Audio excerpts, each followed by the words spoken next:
My name is Brandon Elsasser, and for my risk management video assignment, I covered Carmichael Gymnasium. This is a general exercise room on the first floor of Carmichael. This room largely consists of equipment for general use of NC State students. Ellipticals, treadmills, and resistance weight machines are in this room. There's also room for CrossFit, which has grown increasingly popular.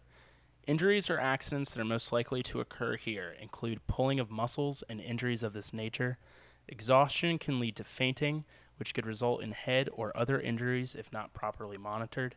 These could occur at any point during exercise. Some key issues in risk management at Carmichael include employee oversight, as staff is comprised of predominantly students and a carefree atmosphere exists. There can be a tendency for staff to become lax in their duties. As for policies that would need to be changed or added, these could include requiring employees to be off of their cell phones, as this provides a distraction. Signage exists warning participants of potential hazards, but they are placed in the corner of rooms and could have a more noticeable presence. Moving across the hall, we arrive at the free weight room. This second room includes free weights for serious lifters here at NC State. Risks associated in this room also can include overexertion, but as the nature of exercises are different than the first, there's a higher risk of dropping weights. In exercises such as the bench press, weights could even be dropped on the throats of participants, so a very serious hazard exists. There are also signs in this room to warn participants of dangers, but are tucked away in corners as well. Neck injuries are likely the most dangerous, but dropping weights or overloading on behalf of participants could lead to serious back, shoulder, or really any particular muscle group injury. For policy changes, there are part-time lift coaches in place at Carmichael to help individuals. A good step would be to have them on full-time to mitigate the risk of overloading or other dangerous activities. The pool area at Carmichael consists of 2 pools with 14 lanes. Diving boards are present in the competitive pool but are not available to the general public. Risks associated with this facility largely relate to potential drownings that could take place at any time. Lifeguards are in place to prevent these potential scenarios.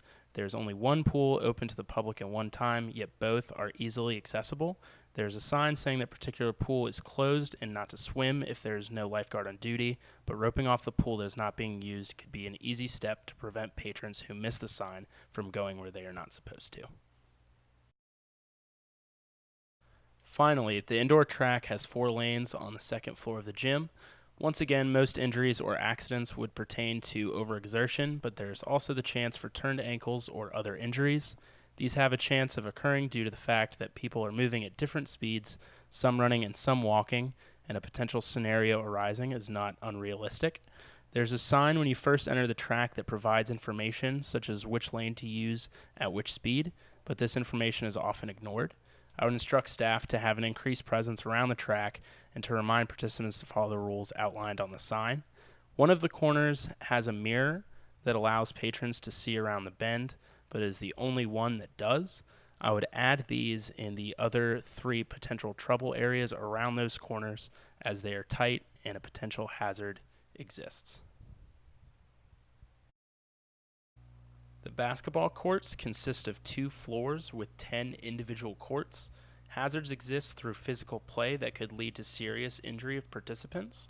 Compounding this issue, there's hardly any supervision from staff of these courts outside of intramural games. Injury could take place at any time, but is most likely during team play in which physical basketball is most likely. To better mitigate this risk, supervision could be increased in these areas. There were notably no signs present. One could be placed in the area telling players to mind physical play during pickup contests. So, as for what the changes I propose could mean to Carmichael as an organization, I think some of these steps are easy additions that can make it a much safer facility. As signs were present in most areas, the organization may be in solid shape liability-wise, but these small additions can help the organization ensure that they are in secure legal shape. The cost of these risk management practices would be minimal, as many are mere extensions of practices that are already in place and just call for additional oversight. Carmichael relies heavily on student fees, so any budget increase can be a sensitive topic, but there is more than enough money to make these small and simple improvements. This has been my risk management video on Carmichael Gymnasium. Thank you for watching.